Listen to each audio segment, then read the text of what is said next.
Boa noite.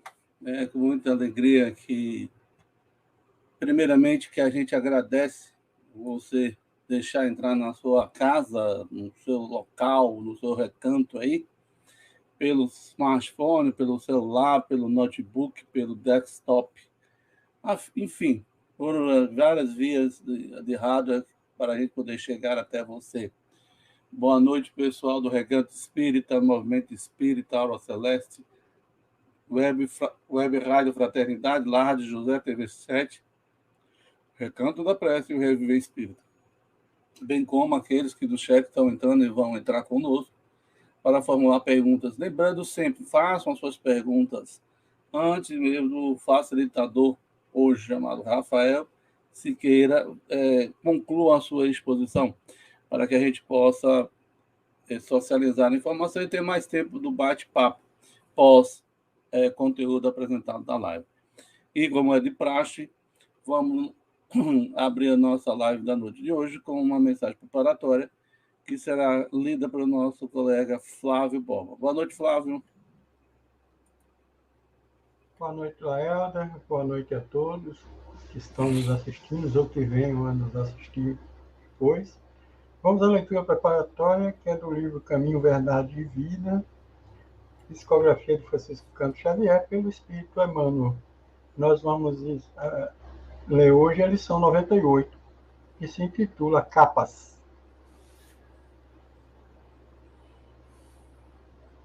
E ele, lançando de si a sua capa, levantou-se e foi ter com Jesus. Está em Marcos, capítulo 10, versículo 50. O Evangelho de Marcos apresenta interessante notícia sobre a cura de Bartimeu, o cego de Jericó. Para receber a bênção da divina aproximação, lança fora de si a capa, correndo ao encontro do Mestre, alcançando novamente a visão para os olhos apagados e tristes. Não residirá nesse ato preciso símbolo. As pessoas humanas exibem no mundo as capas mais diversas. Existem mantos de reais, de reis e de mendigos. Há muitos amigos do crime que dão preferência a capas de santos. Raros que não colam ao rosto a máscara da própria conveniência. Alega-se que a luta humana permanece repleta de requisições variadas, que é imprescindível atender à movimentação do cérebro. Entretanto, se alguém deseja sinceramente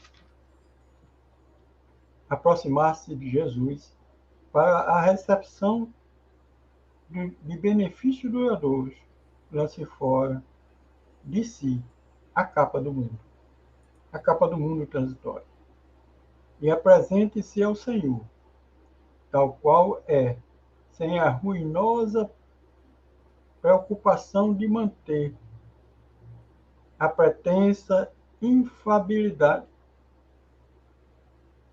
intangibilidade dos títulos efêmeros, sejam os da fortuna material ou os da exagerada noção de sofrimento. A manutenção de falsas aparências diante do Cristo ou de seus mensageiros complica a situação de quem necessita. Nada peça ao Senhor com exigência ou alegações descabidas.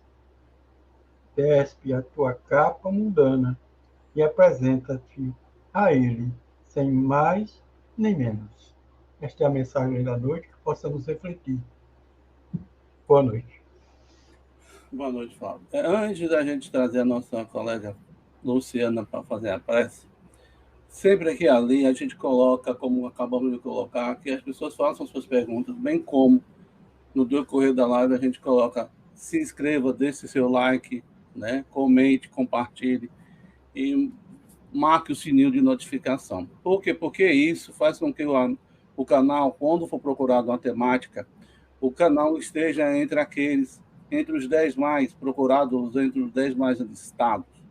E, consequentemente, dependendo da intensa procura, da intensa indicação, a ocorrer a monetização, que é recursos financeiros, parcos, vamos dizer assim, mais de grão galinha enche o papo, para que a gente possa estar presente nesse canal e fazer as nossas tarefas de ação social e promoção humana, tá bom? A notificação, o que é essa notificação? É um sininho. Você clica lá, não faz outra coisa senão clicar lá no sininho.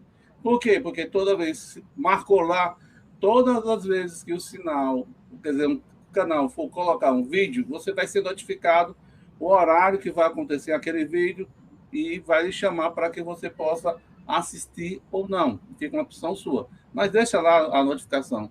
Mas para que essa notificação seja aceita, vamos dizer assim, registrada, é necessário que você se inscreva. E o que me custa? O que é que eu vou pagar alguma coisa para me inscrever? De jeito nenhum.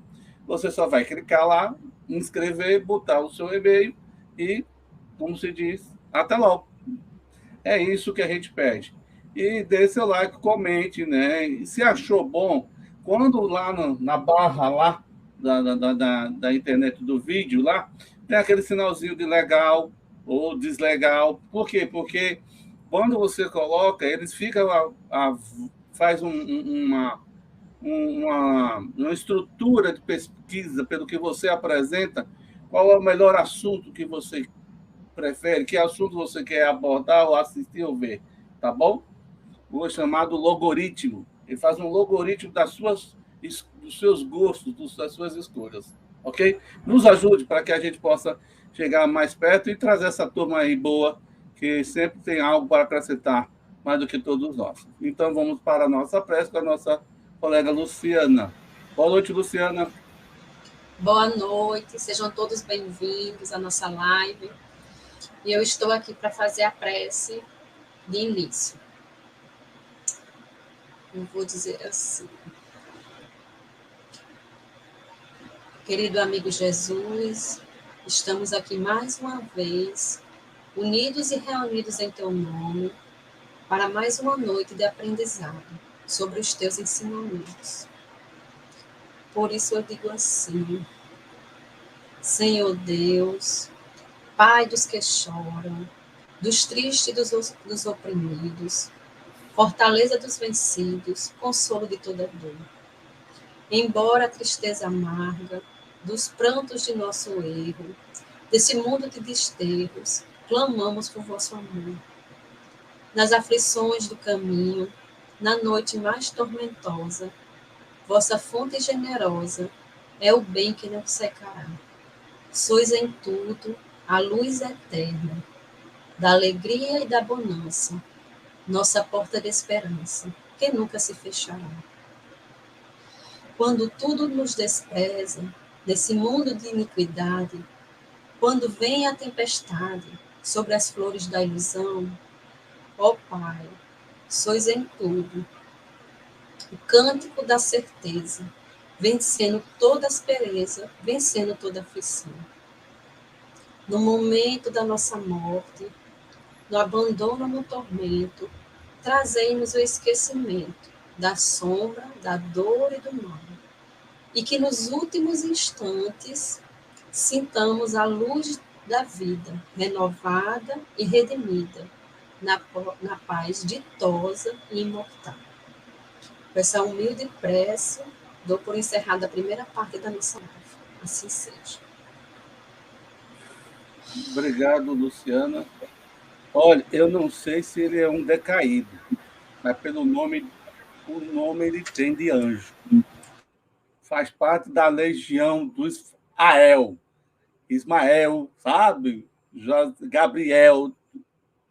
Eu acho que deve ter alguma linha nesse aspecto, porque até o homem trouxe gente até da Flórida para nos assistir. Um homem brabo, viu?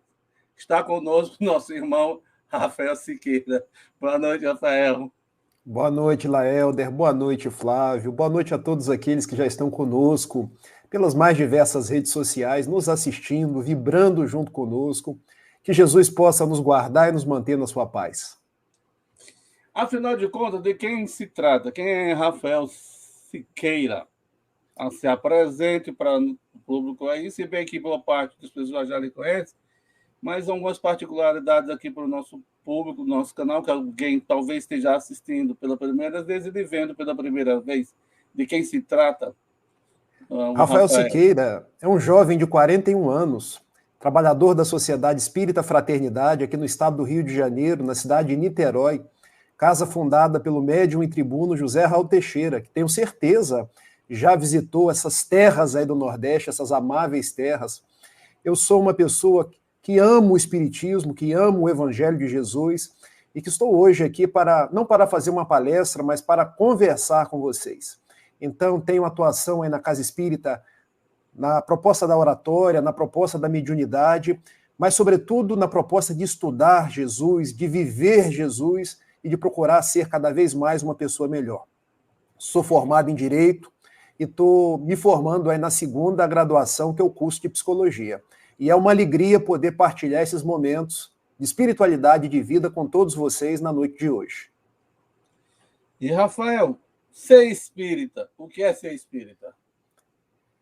Ser espírita foi definido pelo insigne Allan Kardec, no capítulo 17 do Evangelho segundo o Espiritismo, lá no item 4.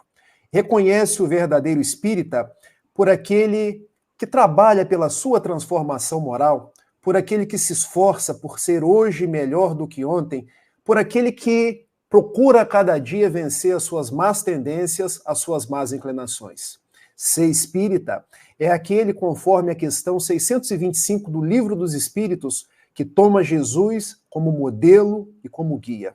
Ser espírita é aquele que, conforme o mesmo capítulo 17 do Evangelho segundo o Espiritismo, procura ser um homem de bem, que desenvolve os valores morais, o valor da tolerância, o valor da paciência, o valor do trabalho, mas, sobretudo, o valor de me modificar intimamente para fazer todo o bem que estiver ao nosso alcance.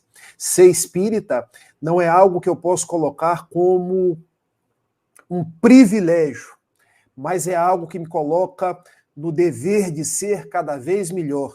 E não olhar para as outras pessoas como se elas fossem menores do que eu, porque cada um tem a sua religião, encontra o seu caminho para a divindade. Daí a palavra religião quer dizer religar-se. Ser espírita é aquele que olha para todos e entende que somos filhos de Deus. E os discípulos de Jesus serão conhecidos por muitos se amarem. Mas nós trabalharemos a palestra da noite aí tentando responder a essa pergunta e mais algumas outras. Então, fique à vontade e leve-nos às planícies das respostas ante essa reflexão indagativa, né, que é ser espírita. Somos todos ouvidos. Obrigado, Laelder. Obrigado aí pela recepção calorosa. E eu quero cumprimentar o povo que já está aqui na nossa live. Muito boa noite, Shirlene Rodrigues. Muito boa noite, Patrícia de Arroios. Ela é uma amiga, viu, Laelder? Lá dos Estados Unidos, o estado da Flórida. Ela tem estado conosco nas lives que nós fazemos todo domingo do Evangelho segundo o Espiritismo. Comece pelo começo. É um projeto da Federativa do Goiás de estudarmos as obras básicas. Isso. Então ela está comigo no domingo, está na segunda-feira, na terça-feira, cada dia a gente estuda uma obra básica. Muito obrigado, muito boa noite aos amigos aí do Reviver Espírita. Gina Rodrigues, Marineide Silva, Luciana Souza Barbosa Guimarães, Carlos Sanches e Salete Oliveira. Bom, todo mundo que já mandou a sua mensagem eu cumprimentei. Mas deixo um abraço, porque sei que muitos nos verão a posteriori. Quando a gente coloca hoje aí um conteúdo nas redes sociais, a gente sabe que ele ganha os espaços, os estados do Brasil, ganha até o mundo. Então, meus amigos, vamos curtir, vamos compartilhar, vamos ajudar a obra espírita, que é a obra de Jesus, ganhar os corações e a gente poder cada vez mais trabalhar aí nessa grande messe que é a messe do amor. Doutrina de amor e luz. Ciência, fé e consolação. Prometida há 2000 anos por Jesus, diretriz da humana perfeição. proclamam os irmãos dos céus. A boa nova, a lei imortal. Homens, fraternizai, vosso Pai é Deus, e sois vós a família universal. Irmãos, é a doutrina espírita, a imensa esperança do porvir. Marchai ao clarão da luz bendita, é nascer e renascer, amar e progredir. Eu começo com essa canção que ficou conhecida como hino ao espiritismo, para que nós possamos nos dar conta que ser espírita é uma grande alegria. Eu fico imaginando, Laelder, o que seria das nossas vidas hoje se não fosse o espiritismo.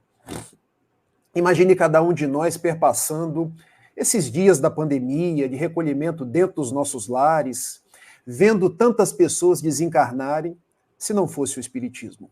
Se nós não tivéssemos essa doutrina que nos fala da imortalidade da alma, da espiritualização da matéria, eu fico pensando onde estaríamos se não fosse o espiritismo, porque quando ligamos a televisão, as notícias ainda são tristes, porque ouvimos falar de corrupção, de tanta gente desempregada, de dores as mais diversas, de desagregação da família, às vezes dos costumes, de crimes os mais bárbaros, e a gente vem estudando pelo espiritismo que tudo segue um fluxo, o fluxo do progresso, mas que, sobretudo, tudo permanece conforme a vontade de Deus.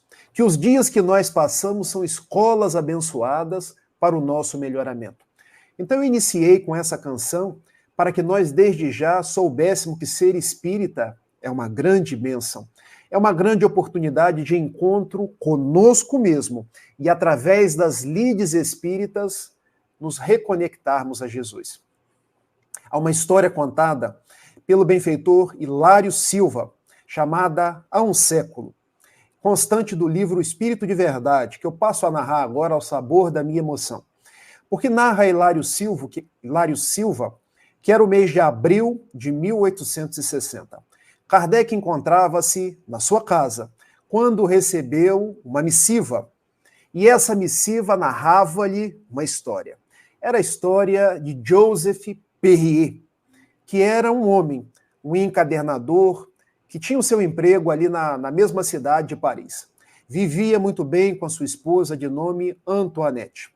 Tinham a sua família, ganhavam o necessário para o sustento material, mas a esposa adoeceu. E o que era um lar onde reinava a alegria constante, tornou-se um lar de muitas preocupações, porque da doença veio a desencarnação de Antoinette pouco tempo depois. E Joseph Perrier não suportou a morte da esposa, porque ele se entristeceu, fez uma curva depressiva, não queria saber de viver mais. Chegava atrasado no seu trabalho, não conseguia cumprir as suas obrigações, quando começou a pensar, eu vou me matar. Conforme a crença da época, ou você era um religioso que iria para o céu ou para o inferno, as crenças dogmáticas, ou você era um materialista que vinha do pó e para o pó retornaria. Então ele pensou, bom, a minha esposa morreu. Se ela virou pó, eu virando pó também, eu cesso esse meu sofrimento. Agora, se ela desencarnou e foi para algum lugar do lado de lá, que eu não sei, quem sabe eu me matando, eu me encontro com ela.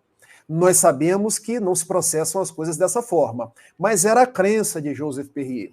Quando ele começou todas as noites, vagando ali pela beira do rio Sena, namorar a Ponte Marie, que é uma das pontes mais famosas da cidade de Paris.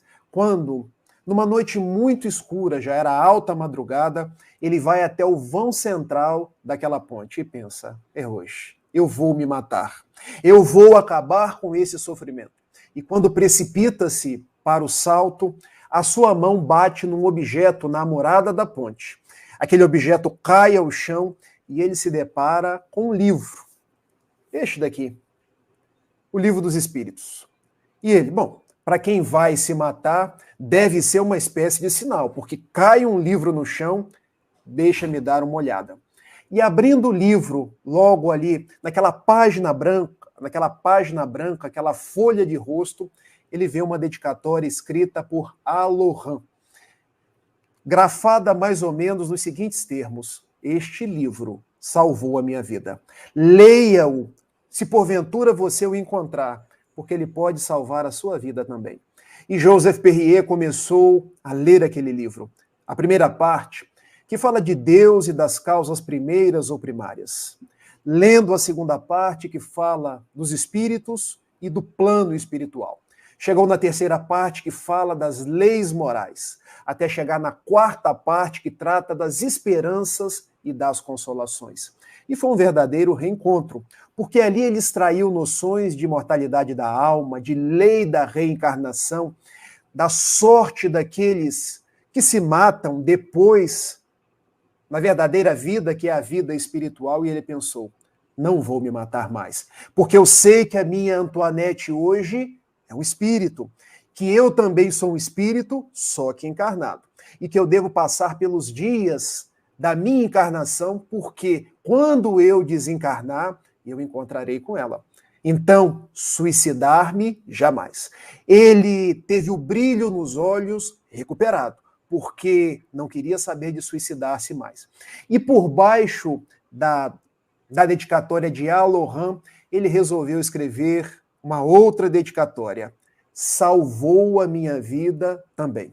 E eu dedico esta obra que ele pegou e encadernou ao insigne codificador do Espiritismo, agradecendo, porque essa doutrina tem salvado muitas vidas. Salvou a vida de Alohan, que talvez tenha vindo se suicidar neste mesmo Rio Sena. Salvou a minha vida de Joseph Perrier e salvou a vida de tantas pessoas. Os degredados do mundo, aqueles filhos do Calvário de Jesus que perpassam os dias das mais variadas dores. E naquela data, abril de 1860, Kardec estava na sua casa. Era uma noite de primavera, mas fazia frio. Faltava dinheiro para continuar a sua obra. Quando Dona Amélie Gabrielle Boudet leva aquele livro e lhe entrega. E lendo a dedicatória de Alohan, depois a dedicatória de Joseph Perrier, ele vira-se para o alto. Este é o Consolador prometido por Jesus. Se me escolheram para ser um humilde codificador, eu não posso parar. Eu hei de trabalhar enquanto eu houver forças, sob a batuta dos bons espíritos, porque essa doutrina espírita é a verdade que verte dos palcos da espiritualidade, para iluminar os caminhos e devolver a visão aos cegos. Então, ser espírita é receber a proposta de Jesus, conforme descrito lá no Evangelho de João, capítulo 14, versículos de 15 a 17, complementado pelo versículo 26. Se me amai, guardai os meus mandamentos, e eu rogarei ao Pai para que ele vos mande um outro Consolador, que há de ficar convosco e de esclarecer todas as coisas. Então, nós temos hoje um Consolador prometido por Jesus, que nos esclarece os mais variados fatos da existência, que nos consola e está conosco em todos os dias. Daí, meus amigos, respondendo a essa pergunta, ser espírita é uma grande bênção receber Jesus de volta na turba multa desse grande caldeirão de dificuldades que tem sido os dias atuais. Laelder, você pediu para eu me apresentar. Eu me apresentei dizendo que sou um trabalhador espírita. E é verdade. Sou um estudioso de Jesus, um trabalhador espírita, mas até os meus 18 anos eu era um jovem católico. Quase me tornei sacerdote da Igreja Católica. Recebi o convite para entrar no seminário, mas não fui porque tinha que descobrir o espiritismo. Mas enquanto ainda católica, eu era um jovem obsidiado, cheio de problemas da depressão, dos mais variados transtornos, e igualmente eu quis me suicidar. Cheguei a planejar os dias, o dia efetivo em que iria tirar a minha própria vida usando de uma arma de fogo. Mas vejam o que representa o espiritismo nas nossas vidas. Porque naquele dia, que eu já tinha até pensado como seria a carta de despedida para o papai e para a mamãe, a pessoa que me daria a arma de fogo, ela não foi. Eu ganharia mais alguns dias. E eu que morava numa cidade pequena aqui no estado do Rio de Janeiro, interior do estado do Rio de Janeiro, chamada Itapiruna, fui morar na casa de uma tia, numa outra cidadezinha aqui do Rio, chamada Bom Jesus do Itabapoana. Sob os auspícios do Bom Jesus, eu encontrei o Espiritismo. Porque na casa da minha tia, onde eu passei 3 meses sem dormir, porque eu não conseguia dormir, era muita angústia para alguém conseguir dormir. Eu encontrei um livro na cabeceira da cama dela. E este livro estava sem capa, faltando as primeiras folhas. E vocês devem estar pensando assim, o que tem a ver o livro estar sem capa e está faltando as primeiras folhas? Gente, se capa tivesse, eu não teria lido, porque eu quase fui padre. A minha mãe era uma fervorosa católica. Se eu lesse o Livro dos Espíritos, nem minha mãe, nem eu próprio talvez aceitasse. Mas como não tinha capa, eu comecei a ler. E li sofregamente. E li do mesmo jeito que Joseph Perrier começou a ler. E na introdução do Livro dos Espíritos, uma frase me chamou a atenção. E eu reproduzo ela sempre que sou chamado a falar. O verdadeiro espírita toma as coisas desse mundo sob um ponto de vista da transitoriedade, porque se souber suportar as suas dores, perpassá-las com resignação e sob o olhar de um aprendizado, terá facultada a sua felicidade no plano espiritual. E eu pensei, eu quero ser espírita. Essa doutrina há de me devolver a esperança, a alegria, há de me propiciar um verdadeiro reencontro com Jesus. Porque na Igreja Católica, na qual eu não deixo qualquer crítica, porque minha mãe está hoje lá, a minha irmã está hoje lá, então eu falo que eu precisei me tornar espírita para encontrar Jesus fora da cruz, fora da coroa de espinhos, daqueles rituais onde eu conheci muitas vezes ensanguentado. E retornando de Bom Jesus para Itapiruna, um dia, passando por uma rua chamada 10 de Maio, eu me deparei com uma casa espírita, grupo da Fraternidade Espírita Humberto de Campos. E veio uma voz na minha cabeça, entra meu filho. E eu pensei, não posso entrar numa casa espírita, eu, um jovem católico, quase sacerdote, como é que eu vou entrar numa casa espírita? E a voz, entra meu filho. E eu pensei mais uma vez, o que a minha mãe vai pensar se eu entrar numa casa espírita? O que os amigos da minha mãe vão pensar se eu entrar numa casa espírita? A voz pela 3ª vez, entra meu filho. E eu fiquei igual aquele personagem do Paulo Silvino, no Zorra Total. Você conhece lá, Helder? Pezinho para frente, pezinho para trás, pezinho para frente, pezinho para trás. E o pezinho foi para frente. Eu entrei para não sair nunca mais. Ser espírita é um reencontro com Jesus. Ser espírita é um compromisso com a autotransformação. Eu encontrei um grupo de jovens, e eu me lembro o nome de todos eles até hoje, porque aqueles jovens não ficavam dizendo se eu tinha cabeça grande, se eu era muito magro. Aqueles jovens não me julgavam pelas coisas que eu gostava, por quem eu votava. Aqueles jovens gostavam de mim do jeito que eu era. Então, numa casa espírita, eu fui vencendo a depressão, aprendendo a lidar com a minha mediunidade ainda incipiente, e as coisas melhoraram tanto que eu encontrei a minha própria esposa na casa espírita. Não é a dona Amélie Gabriele Boudet, porque essa é a esposa de Kardec, mas aqui em casa eu tenho Gabriele Costa Araújo. Gabriele aí é o mesmo nome. Ela está aqui no quarto, fazendo a minha filhinha Clara dormir. Na casa espírita eu encontrei a esposa. Na casa espírita eu passei no concurso para trabalhar no Banco do Brasil, onde me encontro até hoje, mas sobretudo na casa espírita eu encontrei a paz. Porque ser espírita é algo que a mim trouxe muita paz.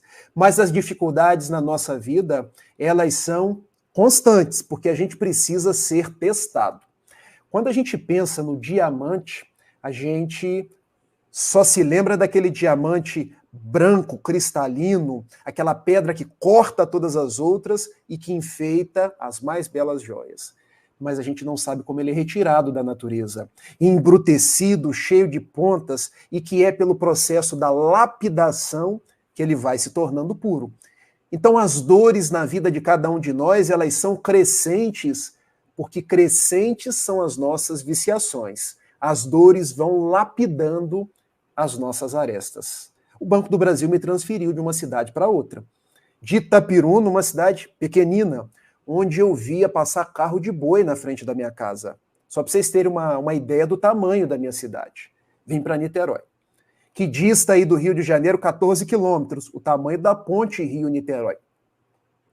E aqui na cidade de Niterói eu comecei a ter fenômenos que nós sabemos ser fenômenos de natureza fisiológica, porque eram surtos epiléticos, mas ao mesmo tempo tinha um nascedor na obsessão. Porque eu caía no meio da rua. Eu caía na agência do Banco do Brasil que eu trabalhava, eu passava, como dizem os jovens, eu pagava muito mico. E o gerente da agência do Banco do Brasil onde eu trabalhava costumava chamar a ambulância do SAMU. Não foi uma nem duas vezes que eu fui recolhido da ambulância do SAMU para um hospital público aqui de Niterói. Até que o próprio gerente se cansou, talvez eu tenha cansado também. E um dia, aquela mesma voz que me pediu para que eu entrasse num grupo espírita na cidade de Itapiruna, vamos, meu filho, para uma casa espírita em Niterói. E eu saí andando da agência onde eu trabalhava aqui em Niterói. E andei cerca de quase 2 quilômetros. Porque a voz ia me direcionando por qual rua eu ia entrar. E já era noite. Imagine, numa cidade grande, alguém andando a esmo. Até que eu me encontro com Sociedade Espírita Fraternidade. E a voz, entra, meu filho. Eu falei, caramba, eu vou entrar. E eu entrei. Era uma quarta-feira, 20 horas da noite. Eu olho pro vão central do salão, havia um orador negro, de 2 olhos verdes que parecem 2 esmeraldas, que atende pelo nome de José Raul Teixeira, que falava sobre a felicidade de ser espírita, que falava sobre a beleza do reencontro com Jesus. E eu, nossa, parece que eu conheço esse homem. Mas ele fala tão bem, ele fala, parece que vai febricitando o nosso espírito. Terminada a palestra, eu fui falar com ele. Adorei tudo que você falou. E eu quero ficar aqui na sua casa. E ele me disse mais ou menos assim, meu filho, nós estávamos te esperando. O Espiritismo hoje representa a fortaleza para a sua alma aflita, causticada de tantos erros pretéritos. Vamos seguir Jesus, estudar o Espiritismo e trabalhar no bem. E eu perguntei para Raul, trabalhar no bem, onde, como e em que momento? E ele respondeu, hoje e agora. Mas Raul, já são 10 horas da noite, como é que eu vou trabalhar no bem agora? E ele me disse, a biblioteca, a livraria ainda está aberta. Aproxima-se. Leia os livros, venda os livros, interaja com as pessoas. Comece hoje. E dali vá para o trabalho assistencial, vá ajudar as pessoas, vá suar no trabalho do bem sem deixar de ser útil. Até que um dia, por intermédio dos benfeitores espirituais da casa, fui chamado para uma atividade mediúnica e vinha me dar conta que ser espírita era sim um compromisso com Jesus, mas um compromisso, sobretudo, com a caridade. Eu narrei toda essa história com vocês não com o intento de fazer uma autobiografia, mas porque sei que muitas pessoas estão sofrendo, porque estes são dias de depressão, de angústias, das vicissitudes as mais diversas. E para responder à pergunta o que é ser espírita, é aquele que encontra no espiritismo a draga medicamentosa, o recurso espiritual, para que a gente possa nos melhorar, encontrar os caminhos da felicidade através do trabalho no bem. Então, Laelder, fiz aí uma breve digressão sobre o que é ser espírita. E agora eu vou trabalhar com algumas propostas, porque ser espírita é muito mais. E a primeira proposta é: como nós espíritas acreditamos em Deus? Porque antes de eu ser espírita, eu abria a Bíblia, e olha que eu decorava os textos de Gênesis, de Êxodo, de Levítico, de Número, de Deuteronômio, não igual Elahá, tá? Mas alguns versículos eu ainda sei. E lá no texto de Êxodo, capítulo 20, versículo 5, quando nos fala dos 10 mandamentos, a descrição de Deus. eu sou o teu Deus, que te tirou da casa da servidão, o Egito, e te levei para a terra da promissão, a Canaã, a Galileia. Não terás outros deuses diante de mim. Não prestarás culto a qualquer objeto, nem imagem, nem símbolo. Cumprirás os meus mandamentos, porque eu sou um Deus zeloso para com aqueles que me seguem, mas sou um Deus punitivo para com aqueles que não me seguem até a 3ª e a 4ª geração. E eu admito que eu tinha medo de Deus, porque era o Deus Senhor dos exércitos, era o Deus punitivo, era o Deus que muitas vezes eu ficava imaginando, como será que ele é?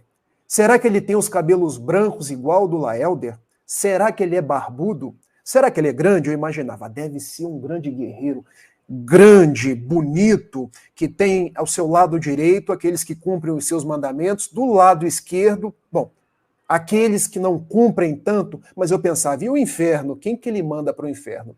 Me tornei espírita. E com os jovens da minha mocidade espírita, vinha conhecer a questão primeira do Livro dos Espíritos, que c'est Dieu em francês, que é Deus. Eu falei, caramba, isso não vai dar certo. Cadê o artigo? Porque não tinha o que é Deus, e eu estava acostumado com perguntas o que, mas a pergunta de Kardec é, que é Deus? Porque Deus não é uma coisa. Deus não é um objeto. Deus não é algo que a gente possa tocar. Mas eu perguntei, cadê o pronome? Porque não é quem é Deus. Kardec perguntou tão somente que é Deus, porque Deus não é um homem. Deus não representa uma personalidade. Não é aquele senhor de barbas brancas que está num trono celestial. Veio a resposta. Inteligência suprema, causa primeira ou primária de todas as coisas. E eu pensei, caramba, o Deus espírita eu não entendo. Eu precisei caminhar um pouco mais até a questão 4 do Livro dos Espíritos, quando os benfeitores da espiritualidade nos propõem que, para entender Deus, nós precisávamos nos basear num axioma. Não há efeito sem causa, não há efeito inteligente sem causa inteligente, porque a grandeza do efeito remonta à potência da causa. Comecei a identificar Deus. Porque tudo que a gente vê, registra, é efeito. Alguém criou. Então, quando eu acordo pela manhã e vejo o rostinho da minha filha, Clara, de 3 anos, sorrindo, e ela diz assim, papai, foi Deus quem fez. Eu sou apenas o pai orgânico, mas quem é pai dos espíritos? Quem é o Senhor de todas as coisas? Quem é aquele que no ápice do triângulo, questão 27 do Livro dos Espíritos, criou o espírito, elemento inteligente, e criou matéria. Então, para entender Deus, eu preciso saber que alguém criou todas as coisas. Quando eu abro a janela pela manhã, escuto o Bem-TV, porque aqui em Niterói nós temos Bem-TV, mesmo no meio do monte de edifícios, cantando, e a minha filha, passarinho, papai. Foi Deus que fez. Porque por mais que a gente coloque som de Bem-TV no celular, não é a mesma coisa. Quando a gente sai pelos caminhos e vê as flores, das mais variadas cores, dos mais variados perfumes, o homem até tenta, mas não consegue fazer as flores. Então Deus cria, Deus tem atributos. Questão número 13 do Livro dos Espíritos, porque ele é único, ele é imaterial. Ele é onipotente, onisciente, soberanamente justo e bom. Ser espírita, então, é compreender Deus que não é um homem, não é uma coisa. É imaterial, é único, é onipotente, é onisciente, mas soberanamente justo e bom. Porque a bondade de Deus é justa, porque a justiça de Deus é boa. Quando a gente vai na primeira carta do apóstolo João, lá no capítulo 4, versículo 8, o evangelista nos dá uma definição de Deus que eu acho incrível. Quem não ama seu irmão não conhece a Deus, porque Deus é amor. Então o Deus espírita é o Deus criador, o Deus providência, o Deus amor. Olha porque é bom ser espírita. O espírita é aquele que acredita numa segunda proposta na imortalidade da alma. Porque vejamos, Nós não somos corpos materiais. A gente perpassa os dias da materialidade. Nós somos seres inteligentes que habitam os espaços, que perpassamos corpos materiais, transitórios, para poder evoluir, para poder crescer. Então, ser espírita é partir do pressuposto que eu sou um espírito, que o Laelder é um espírito. Como diz o professor Otacílio Rangel, que eu admiro muito pela sua ciência, pela sua física, espírito é gente e gente é espírito. Então, quando pensamos que no Brasil desencarnaram mais de 610 mil pessoas, pessoal, ninguém morreu, as pessoas desencarnaram. Porque as pessoas voltaram para a verdadeira casa, que é o lar espiritual. Eu não perdi papai, nem perdi mamãe, nem perdi o colega da casa espírita ou o companheiro da repartição de trabalho. Porque perder, a gente perde um relógio, a gente perde um caderno, as pessoas se separam temporariamente. Então, ser espírita não é aquele que crê na imortalidade, mas aquele que sabe da imortalidade. Olha a proposta. Uma vez foram perguntar a Francisco Cândido Xavier: Chico, se você pudesse deixar aos espíritas uma única proposta espírita sobre a qual nós não nos esquecêssemos jamais, qual seria? Os espíritas não podem deixar de refletir na imortalidade da alma. O resto a gente estuda, a gente aprende, a gente pratica, mas nós temos que partir da premissa que nós somos imortais. Nós viemos antes do berço, nós seguiremos depois. Ser espírita é ver na dor uma escola. Porque o mundo enxerga a dor sob a proposta da limitação. Alguém gosta de sofrer? Não. Ninguém é masoquista a esse ponto. Mas nós, os espíritas, vemos na dor uma proposta libertadora. Guardem esse jogo de palavras. Para o mundo, a dor é limitadora. Para nós, espíritas, a dor é libertadora. Porque nós aprendemos através dela. Porque nós ressignificamos os nossos passos e construímos estradas por onde caminham os nossos pés. Quando abrimos o Evangelho segundo o Espiritismo, no capítulo 9, capítulo 9, de vez em quando eu tenho que buscar aqui no Tico e no Teco, que não é igual do Elahá, do Simão Pedro, para ver se eu realmente estou fazendo a citação correta, mas é capítulo 9. Bem-aventurados os brandos e pacíficos, quando um espírito amigo nos diz assim: a dor é uma bênção que Deus envia a seus eleitos. Se nós estamos sofrendo é porque somos os eleitos de Deus. Então, deixar de reclamar para agradecer, porque a dor está me despertando. Nas maiores dores da minha vida, foram os momentos que eu mais aprendi. Nas maiores dificuldades pelas quais eu passei, foram os momentos que eu mais me interliguei às pessoas. Se não fossem as dificuldades da minha juventude, talvez eu não estivesse com vocês aqui hoje, trazendo um sorriso nos lábios e a vontade de fazer o bem. Então, meus amigos, vamos olhar para a dor. É lógico, lutar em face da dor, mas não ficar reclamando durante o tempo inteiro. O Laelder vai se lembrar de um desenho que eu vou citar aqui agora, porque o Laelder já é daquele time que, igual a mim, estou me citando. Não, eu sou do time que assiste algumas coisas de YouTube. Ah, então você vai lembrar. Tá. Turma do Zé Colmé e do Catatal. Tá. Tinha um personagem que era um jacaré. E tinha um outro personagem que era uma hiena. A hiena chamava Hard. E Hard do inglês quer dizer duro, difícil. O jacaré não, é leão. O leão chamava-se Lip. E Lip costumava dizer assim: que dia bonito, como as pessoas são boas. E a hiena, chamado Hard, andava com a cabecinha baixa. Ó dia, ó céu, ó azar. Saiamos dessa postura. Porque ser espírita é vencer a hiena Hard que está dentro de nós, para despertar o leão Lip, o leão da positividade, o leão de quem vê a vida sob novos prismas. E para que a gente possa interiorizar isso, eu vou contar uma outra história. Essa de Miguel Ângelo Buonarroti. um grande gênio da Renascença italiana, quando ele voltando um dia para o seu ateliê ali na cidade de Firenze, ele se deparou com um bloco de mármore e disse aos seus discípulos: eis aqui um anjo. Os discípulos: nosso mestre deve ter tomado muito vinho, deve estar borrachudo, como dizem aí os nossos irmãos que falam espanhol ou italiano, porque um bloco de pedra ele fala que tem um anjo. Michelangelo virou-se para trás: dá-me um martelo, dá-me um cinzel. Começou a esculpir, e depois de algumas horas, eis que surge o anjo, e ele vira para os discípulos: tá vendo? O anjo sempre esteve aqui. Eu precisava tirar os excessos. A dor na nossa vida são as marteladas e as cinzeladas para libertar o anjo que nós trazemos dentro de nós.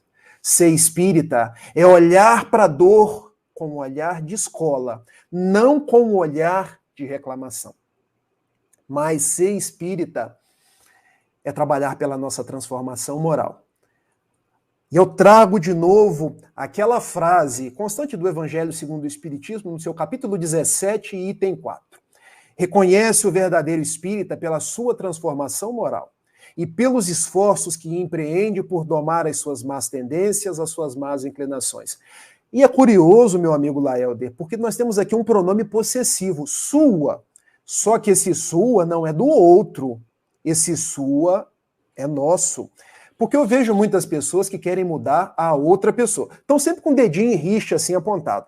Fulano é orgulhoso, fulano é egoísta, fulano... A gente está sempre se comportando como um espírita coach. Você sabe o que é um espírita coach, Laelder? Não. Coach da psicologia é aquela pessoa que está sempre ensinando alguém. Pode ser um coach amoroso, de relacionamento. Vou ajudar fulano a encontrar um par. Pode ser o coach da alimentação. Você tem que comer menos carboidrato, mais frutas, mais legumes. Pode ser o coaching da psicologia, ensinando a pessoa a ter mais autoestima. E existem hoje os coaches espíritas. Porque a pessoa, ao invés de olhar para si mesmo, ela começa a querer modificar a outra pessoa. Porque fulano tem que ser uma pessoa melhor, senão ela vai encher de obsessor. Ela não vai para o nosso lar. E a gente é tão curioso na nossa forma de agir que a gente vai assistir uma palestra espírita e fica, que palestrante. Tá o Alberto Almeida falando, nossa, que palestra excelente. Mamãe tinha que estar aqui hoje, porque a palestra foi para ela, mas a palestra é para a gente. Quem tem que se modificar somos nós. Às vezes nós estamos no culto do Evangelho no lar, abrimos a página de Emmanuel, a paciência. E eu viro para minha esposa: nossa, Emmanuel mandou essa página para você hoje, porque você está precisando ser paciente comigo. Vejam, eu estou sempre querendo modificar a outra pessoa. Eu estou sempre modificando por fora, quando em verdade a modificação é interna. Por isso Jesus nos dizia que o reino dos céus está dentro de nós.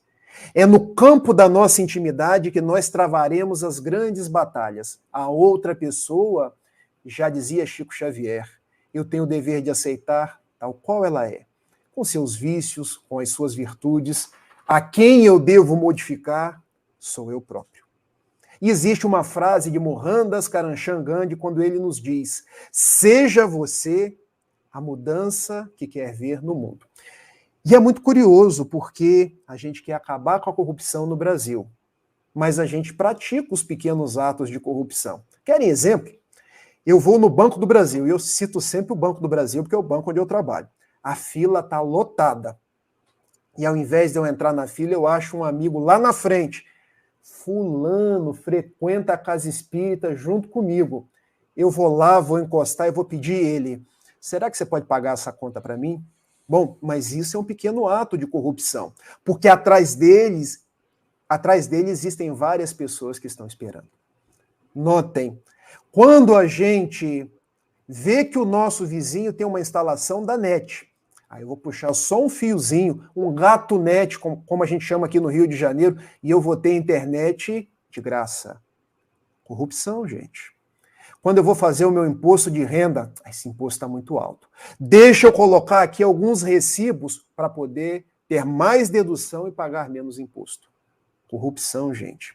Então nós precisamos vencer em nós antes de acusar nas outras pessoas. Até porque dentro da psicologia existe um mecanismo chamado de projeção. O que eu costumo ver na outra pessoa é o que está abundando em mim.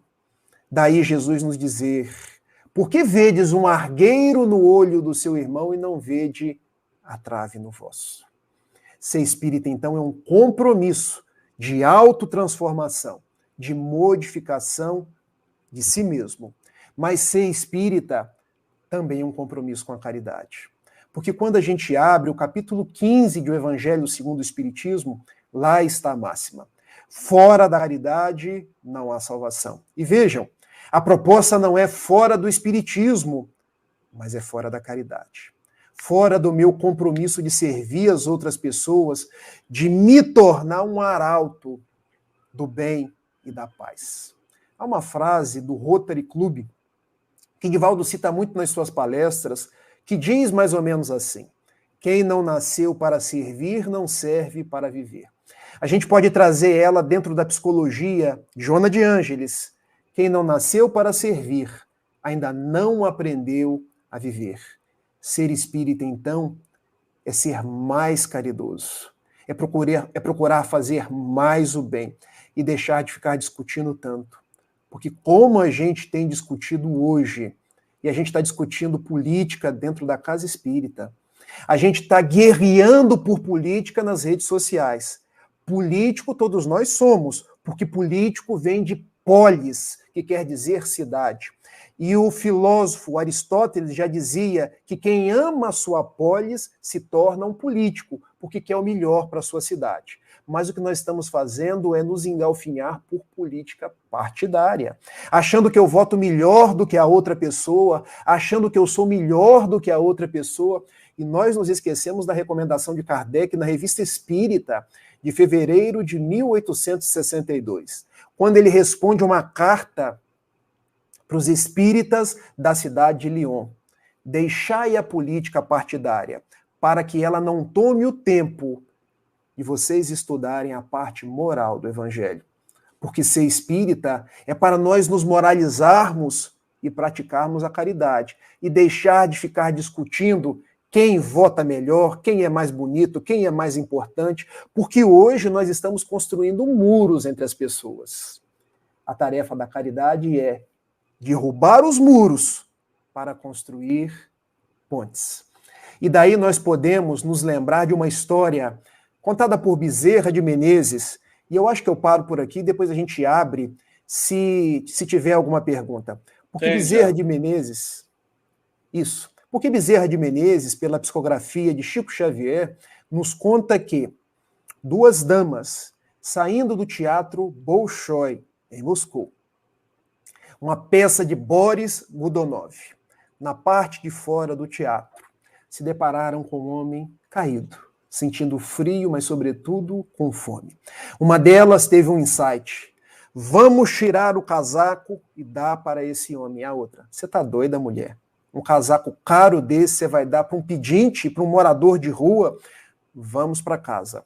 Lá a gente tem condição de fazer um farnel, de colocar alguns mantimentos, de mandar inclusive uma coberta para ele. A gente pode ser mais efetivo. E foram para casa. Sentaram-se numa mesa, foram tomar um chá quentinho, comer biscoitos, e começaram a discutir de quem era a culpa do homem estar ali. A culpa é dos políticos, que não fazem nada para as classes menos favorecidas.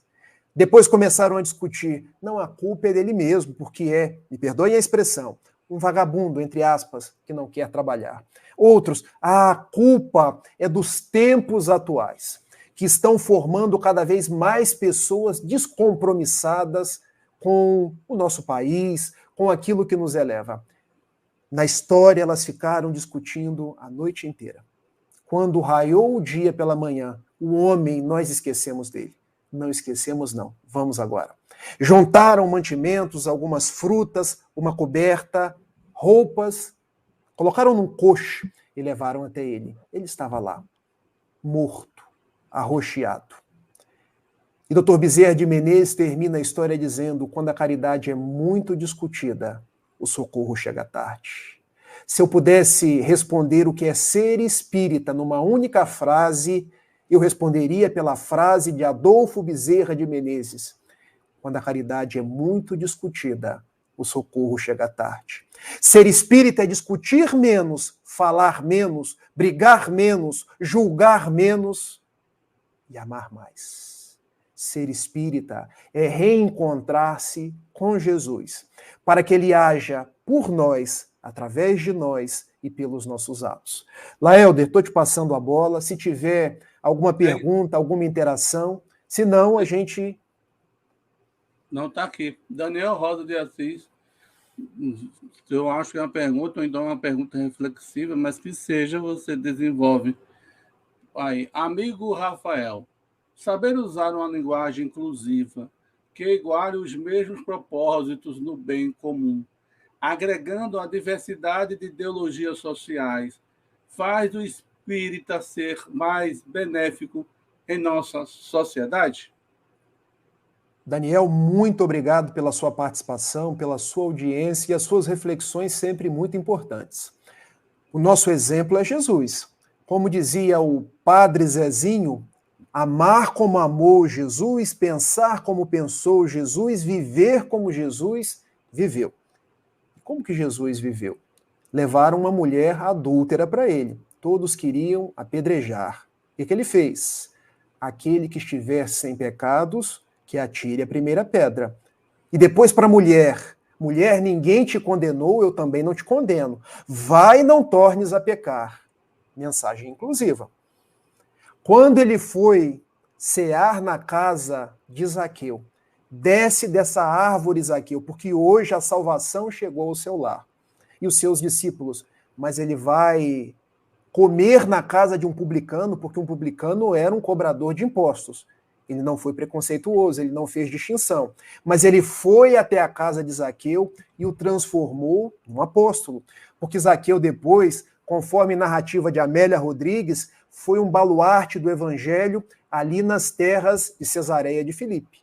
Mensagem inclusiva. Quando Jesus recebeu 10 rancenianos, que o povo judeu segregava num vale dos imundos em Jerusalém. Curou os 10, apenas um voltou para agradecer. Mas o fato é que ele se aproximou e curou. Mensagem inclusiva. Quando Jesus estava no meio de 2 ladrões, e um deles, de nome Dimas: mestre, lembra-te de mim quando estiveres no reino dos céus. E Jesus responde: ainda hoje estarás comigo. Mensagem inclusiva. Quando Jesus fala no Evangelho de Lucas, capítulo 15, nos contando a parábola da ovelha perdida. Um homem tinha 100 ovelhas, uma se perdeu. Ele deixa as outras 99 e vai buscar aquela que se perdeu. Porque para Jesus não é importante se a ovelha é negra ou branca, é homo ou heterossexual, vota na direita ou vota na esquerda, é católica, protestante ou ateia. Para Jesus o importante é a ovelha. Os preconceitos estão na nossa cabeça. As divisões estão nas considerações humanas. Então, respondendo à sua pergunta, a mensagem de Jesus é inclusiva. Tanto é que ele disse em João, capítulo 13, versículo 35, os meus discípulos serão conhecidos por muitos se amarem. Não foi a mensagem de Jesus, os meus discípulos serão conhecidos por se armarem. E eu não estou falando aqui apenas em armas físicas, mas nas armas da intolerância, nas armas da falta de respeito. Jesus não nos recomendou nos armar uns contra os outros, mas amarmos uns aos outros. Então, quanto mais inclusivo a gente for no seio do cristianismo, no seio do espiritismo, mais nós nos aproximamos de Jesus. Obrigado pela sua pergunta. Me permita eu fazer uma pergunta? É o seguinte: a lei da reencarnação, ela está dentro de uma lei natural, certo? Certo. Por que nós vivemos reencarnatoriamente? E aí, na verdade, vou fazer 2. A gente comete suicídio, já que dentro do processo reencarnatório implicaria que eu não morro. Por que eu cometo suicídio? Uma primeira pergunta. Vamos responder essa primeira, então, depois você faz a outra? Pode ser? Pode. Vamos lá. Por que nós nos matamos? Essa pergunta foi respondida pelos bons espíritos neste livro aqui, questão número 943. E eu vou pedir permissão para ler, porque a resposta é efeito da ociosidade. Como a gente se entrega ao marasmo existencial hoje? Aquilo que Joana de Ângeles chama de falta de sentido. Ou seja, eu deixo de entender por que eu estou no mundo. Como diria o insigne apóstolo do Espiritismo, Leon Denis, de onde eu vim, para onde eu vou, quais são as minhas propostas? Então, a nossa vida tem um sentido. Nós não podemos nos entregar à ociosidade. E continuam os bons espíritos, efeito da falta de fé. Como anda a nossa fé? Será que é uma fé certeza ou apenas uma fé crença? Porque vejam, o que é uma fé certeza? Nailda, eu estou com uma caneca na mão. Se eu deixar essa caneca, se eu abrir a mão aqui e soltar, o que vai acontecer? Gravidade vai voltar a cair. Vai cair, como é de porcelana, vai quebrar. Eu acredito ou eu tenho certeza? Certeza. Tenho certeza. O problema é que eu estou acreditando, tendo certeza numa lei da física e não tenho mesmo certeza no amor de Deus. É um paradoxo, é uma incongruência. Então a fé é a certeza do amor de Deus nas nossas vidas. A fé é a certeza de que tudo vem para mim de acordo com as minhas necessidades. Crença, aqui no Rio de Janeiro, todo torcedor do Flamengo acredita que o Flamengo vai ser campeão todo ano. Crença, aqui no Rio de Janeiro, o carioca olha para o céu, está estrelado, amanhã vai dar praia. Crença é algo mais superficial, certeza é algo mais profundo. Então, o nosso relacionamento com a divindade deve ser o relacionamento da certeza, da entrega. Porque quando a gente se entrega nas mãos daquele que nos criou, vem a dor. A gente não fica sossobrando, porque a nossa casa está construída sobre a rocha. E continuam os bons espíritos nos dizendo, efeito muitas vezes da saciedade. Eu quis durante muito tempo entender o que queria dizer essa palavra saciedade. Saciedade é materialismo. É a pessoa que se sacia tanto dos bens materiais que perde a sua essência, a espiritualidade. Porque olha o que aconteceu com o nosso mundo. Um pequeno vírus que a gente não vê, porque é um vírus invisível, mas chacoalhou o mundo. As projeções financeiras caíram, os países tiveram que rever suas economias. E o que fica de reflexão para cada um de nós? O meu valor não está naquilo que eu tenho, o meu valor está naquilo que eu sou, e eu sou um espírito. Quanto mais eu busco coisas materiais, basta um vírus. Basta uma crise, basta um problema, porque eu posso perder essas coisas. Mas o meu espírito, eu não perco nunca. Eu não perco os amigos que eu faço, eu não perco o bem que eu espalho. Então, nós precisamos volver os nossos interesses aos valores espirituais. É bem certo que estamos no mundo e eu ainda preciso comprar leite para minha filha, mas isso não pode ser o mais importante. O meu valor não pode estar na casa que eu tenho, no carro que eu tenho, mas o meu valor deve estar na amizade que eu fiz com você, no bem que eu proporcionei no meu ambiente de trabalho. E daí a gente entende que a saciedade é aquela pessoa que tem as coisas do mundo e quer sempre mais. É igual você ter sede e querer dessedentar-se com água do mar. Então, por que as pessoas se matam? Materialismo, falta de fé e ociosidade. Quando elas despertarem para o sentido existencial, que é a espiritualidade, nós nos mataremos menos. Então, talvez seja esse o papel educativo da dor para despertar todos nós da ilusão, da questão da impermanência, que a gente fica se atendo demais a alguma coisa, a algo que é acessório, como o próprio Jesus diz, procurai o reino dos céus, porque os demais vai ser-te acrescentado. Será que a gente ainda não entendeu o que é o demais que vai ser acrescentado? A gente está achando que o demais é o essencial e não o reino dos céus. Por isso que a gente sofre e a dor chega para despertar. Exato. Eu não saberia falar de uma forma tão eloquente conforme você falou. A dor é um despertador. Guardem essa palavra, meus amigos. Despertador, porque ela nos desperta para a realidade espiritual. Porque eu posso ter um problema no coração, para me despertar. Porque eu sou mais do que um coração, eu sou um espírito imortal. Eu posso estar desempregado. Hoje isso é transitório, mas eu sou mais que o meu desemprego. Eu posso estar afastado temporariamente de um pai que desencarnou, mas eu sou mais do que isso, porque eu sou um espírito que vou reencontrar com o meu pai. Então, a impermanência, ou seja, nós estamos sempre nos modificando porque somos espíritos. A dor vem nos tirar daquela coisa de achar que nós estamos atrelados ao que é material. Por isso, Jesus nos diz, em Mateus capítulo 6, versículo 33, que é essa frase que o Laelder nos colocou: buscai primeiro o reino dos céus, e toda a sua justiça e toda a sua glória, que o resto ser-vos-á acrescentado. Buscai primeiro o que é essencial. Só que o essencial é invisível aos olhos, como dizia Antoine Saint-Exupéry no Santo Príncipe. O essencial é o espírito, é as coisas do espírito. O essencial foi aquilo que Jesus falava com Nicodemos. Como posso eu, um homem velho, entender quando você fala de reencarnação, quando você fala de mortalidade da alma? E Jesus, olha, você é um dos homens mais inteligentes do mundo. Você é um sacerdote do Sinédrio. E não está compreendendo quando eu falo coisas simples, que dirá de coisas espirituais. Então, ser espírita é despertar para a realidade espiritual e passar a agir como um espírito quando eu converso com as pessoas. Porque o que eu falo terá repercussão na minha vida.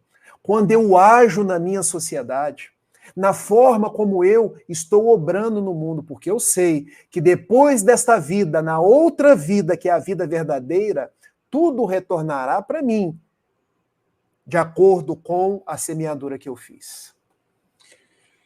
Ok. Rafael, obrigado. Aguarda só um instantinho que a gente vai socializar a live aí do final de semana vindouro, para que, ao término da divulgação, nós possamos trazer você novamente para dar as suas considerações finais, tá bom?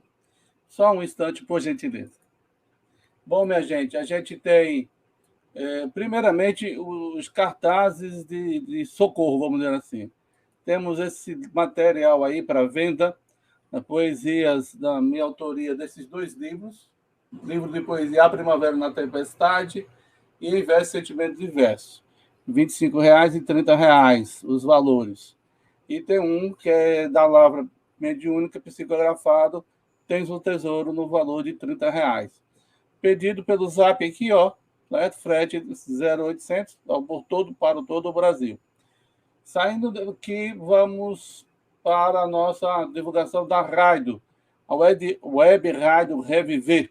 Você baixa o aplicativo no Google Play ou no App Store, quer seja no seu celular ou no seu smartphone, outro hardware que possa trazer essa estrutura do aplicativo. E toda terça-feira nós temos essa programação, Espiritismo no Dia a Dia. O Espiritismo em sua mais simples expressão, às 19h30. Como é feito esse programa? Esse programa é feito por você. Como assim? Você elabora a pergunta e nós, não com a nossa sabedoria que nós ainda não temos, mas procuramos a resposta na codificação espírita, né, e na revista espírita, onde, por isso, temos Espiritismo no seu dia a dia. Tá bom? E vamos para a live as lives do próximo final de semana. Nós temos Regina Baldovino, sexta-feira, dia 26/11, às 19h30, falando ainda os evangelhos e seus escritos, mais subtítulo, subtema sobre o nascimento de Jesus. Tá certo? Na sexta-feira, 19h30. No sábado, temos Lindomar Coutinho, lá da Bahia, às 16h, dia 27/11. O que se leva daqui, daquilo que para aqui se trouxe. Repetindo, o que se leva daqui, daquilo que para aqui se trouxe. Ok? Isso, sábado, dia 27/11, às 16h. Lindomar Coutinho. E no sábado também, às 19h30, dia 27/11, o nosso irmão Jorge Elahar, né? 6º episódio, Expressões Simbólicas do Evangelho. E no domingo a gente encerra o mês, né, com a temática Saúde e Espiritualidade com Deci Andoli, dia 28/11, às 19h30. Nós temos só uma comunicação. Já a próxima semana a gente já apresenta o cartaz geral. Já temos os convidados já confirmados para dezembro. E nós vamos ter nosso segundo encontro interreligioso. Estará presente o professor Severino, Álvaro Molderrai, o pastor Milton, a nossa irmã Suzana, a nossa irmã Ayla e o nosso irmão Wagner Moura, está convidado da Ciências Sem Fronteiras. Fraternidade Sem Fronteiras, desculpe. Com a temática Fraternidade, uma ceia com o Senhor. Então vamos colocar o nosso irmão Rafael Siqueira. Agradecemos desde já a sua exposição. Ele não tem, assim, está ainda com barba e bigode, e aí a gente aproveita que ele tem cabelo para ele fazer a prece de encerramento para nós. Muito obrigado, Laelder. Eu quero dizer aos companheiros que comprem as obras do Laelder, porque são poesias de grande teor aí, de grande teor artístico, doutrinário, valem a pena ser lidas. Obrigado. Acompanhe aí a programação do canal, porque vocês viram, Elahá, Álvaro, Molderrai, só tem gente fera. Hoje é que teve aqui um patinho feio para poder tisnar um pouco a água cristalina aí do programa. Só que esse patinho feio se esconde para ele não mostrar a grandeza dele, aí transforma no cisne, todo mundo fica...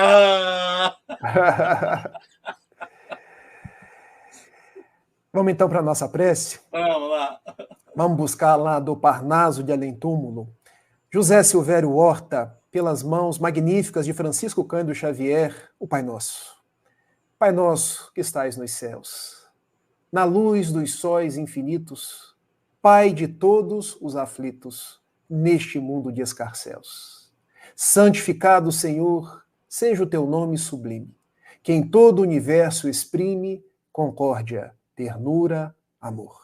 Venha ao nosso coração o teu reino de bondade, de paz e de claridade na estrada da redenção.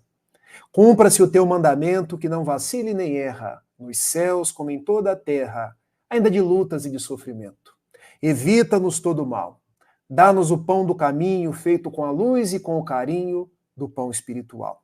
Perdoa-nos, meu Senhor, os débitos tenebrosos de passados escabrosos de iniquidade e de dor. Auxilia-nos também nos sentimentos cristãos, a amar os nossos irmãos que permanecem longe do bem. Com a proteção de Jesus, livra nossa alma do erro, neste mundo de desterro, distante da tua luz. E que a vossa ideal igreja seja o altar da caridade, onde se cumpra em verdade o vosso infinito amor. Muito obrigado, Senhor, por ser espírita. Muito obrigado, Senhor, porque tu não nos falta em nenhum dos dias da nossa existência. Deixa-nos te pedir por todos aqueles que estão compartilhando conosco das vibrações dessa live. Dá-nos a tua paz. E permaneça com cada um de nós no transcurso da semana que está se iniciando. Que assim seja.